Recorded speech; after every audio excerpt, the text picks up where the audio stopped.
Market cycles और एक retail है।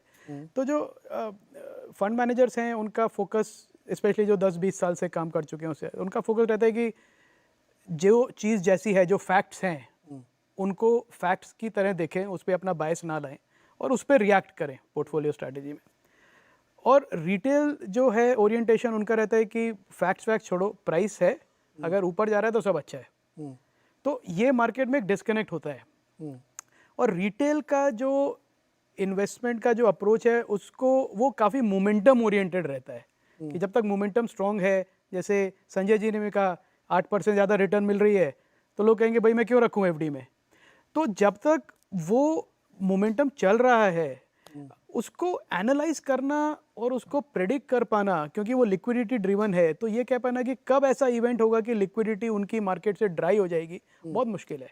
पर संजय जी की बात इंपॉर्टेंट है, वो जैसे उन्होंने कहा कि सिंस प्राइस और रिटर्न को देख के लोग पैसा लगा रहे हैं, तो वो पतंग तभी कटेगी जब एक रिवर्सल होगा, उस 8% की भी रिटर्न ना दिखे, तब लोग कहेंगे कि हाँ आप थोड़ा पैसा निकाल लेते हैं, पर तब तक देर हो जाती है मेरे हिसाब से। रिवर्सल होगा कैसे? देखिए, जो फंड मैनेजर है वो भी कैश कॉल लेने में डर रहा है, ठीक है, 1 लाख करोड़ फंड के पास कैश पड़ा हुआ है, फैमिली ऑफिसर्स के पास पड़ा हुआ है, लेकिन उसको डेली बेसिस पे दिक्कत हो रही है, क्योंकि अगर आप एक दिन अगर फंड बाइंग ना करें तो 1500 करोड़ इकट्ठा हो जाएगा जिस हिसाब से पैसा आ रहा है।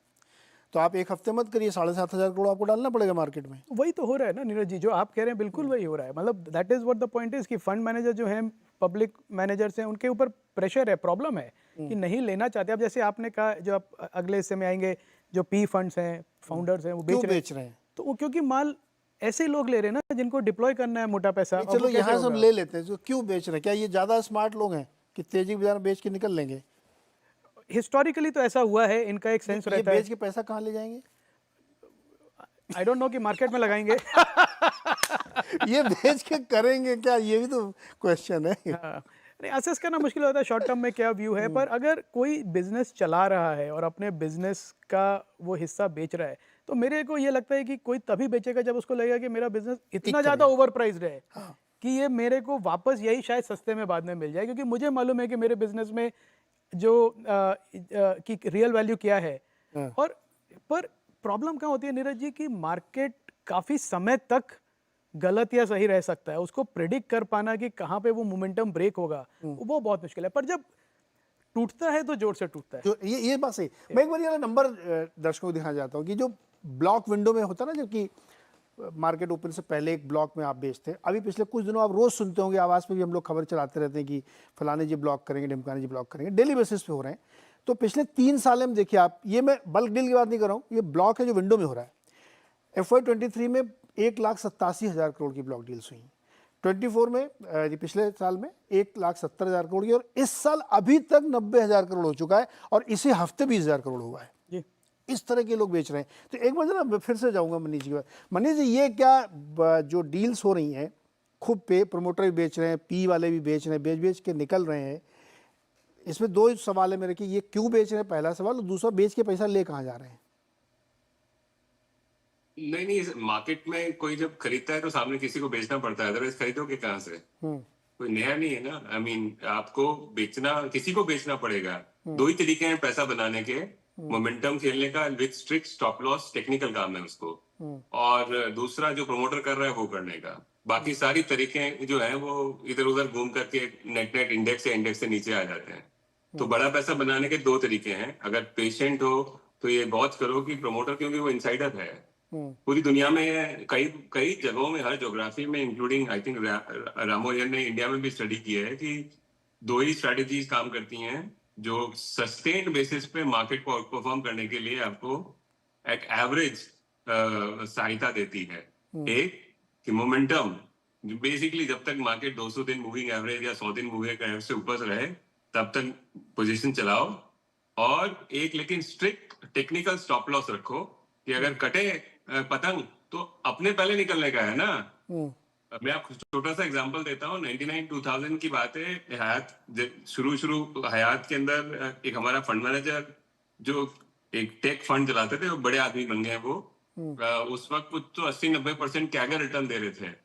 तो 400 लोग का एंट्री था उस बड़े हॉल के अंदर, और उस दिन कुछ 3-3,500 उस जमाने में, संजय सर को पता होगा ये सब चीजें क्योंकि उन्होंने जिया है इस सबको, 3,000-4,000 लोग घुस गए होटल के अंदर और अफरा तफरी मच गई, ये हालत थी। अच्छा, cut to 2007 towards the end, यही माहौल था फिर से, मोटा मोटी उसी होटल के अंदर हम फिर से प्रेजेंट थे, और मतलब लाइन लगी हुई है अंदर घुसने के लिए, ये बुरी हालत थी। तो मतलब हमने ये सब जमाने जो है, ये बार बार ये सब रघुकुल रीत है, ये बार बार यही रीत चलती है।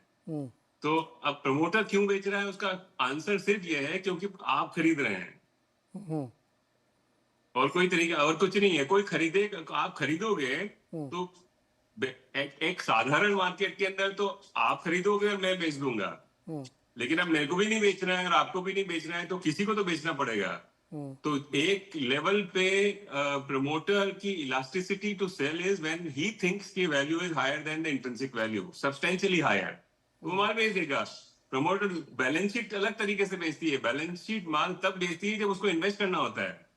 समझ रहे हो मेरी बात? नीरज भाई ने एक कुछ बड़ा, बहुत बड़ा फैक्ट्री खोला हुआ है नया, तो उसमें 200 करोड़ रेज करना है, तब आपकी बैलेंस शीट बेचेगी, है ना।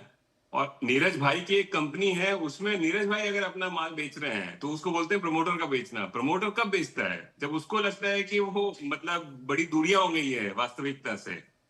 तो हिंदुस्तान के अंदर कुछ ना केपेक्स बूम नहीं आ रखा है, बैलेंस शीट पैसा ही नहीं बांट रही है, बैलेंस शीट शेयर नहीं बेच रही है, प्रमोटर माल बेच रहा है। जनरली दुनिया के अंदर ये जाना गया है कि जब जब प्रमोटर माल बेचता है तो अपने को अगर और कुछ पता नहीं है तो चुपके साथ उसके साथ में अपने को SWP कर देना चाहिए। मेरा सेकंड पार्ट आप बताओ, वो प्रमोटर बेच के पैसा कहीं लगा रहा है क्या?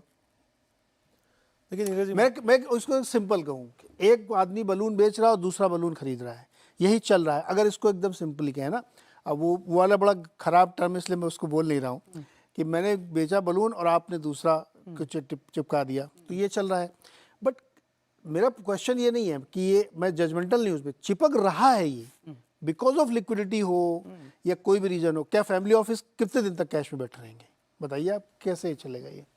मैं थोड़ा आज डिफरेंट पर्सपेक्टिव पे रखना चाहता हूँ। जो चीज़ें कवर हो गई है वो मेरे हिसाब से काफ़ी हद तक सभी को पता है, या वो चीज़ एक इतिहास का पार्ट है जो हम वापस डिस्कस करते रहते हैं। एंड प्रीटी मच वो कभी ना कभी आगे पीछे तो लगता ही है कि भाई कभी सैनिटी आएगी तो क्या हो जाएगा। मगर मुद्दा ये आ रहा है कि ये जो सवाल है कि भाई प्रमोटर बेच रहे हैं या क्यों बेच रहे हैं या क्या कर रहे हैं, तो नॉर्मली तो हमेशा ही कंपेयर हम करते हैं बाहर के देशों को लेके। यूएस के अंदर में 80% से ज़्यादा कंपनियां इंस्टीट्यूशनल लेड है, प्रमोटर लेड नहीं है। विच मीन्स कि जब कोई आप मेच्योरिटी की तरफ जा रहे होते हैं, आपकी इकोनॉमी, आपकी कंट्री मेच्योरिटी की तरफ जा रही होती है, इंस्टीट्यूशन का पार्टिसिपेशन ऑटोमेटिकली बढ़ने लग जाता है।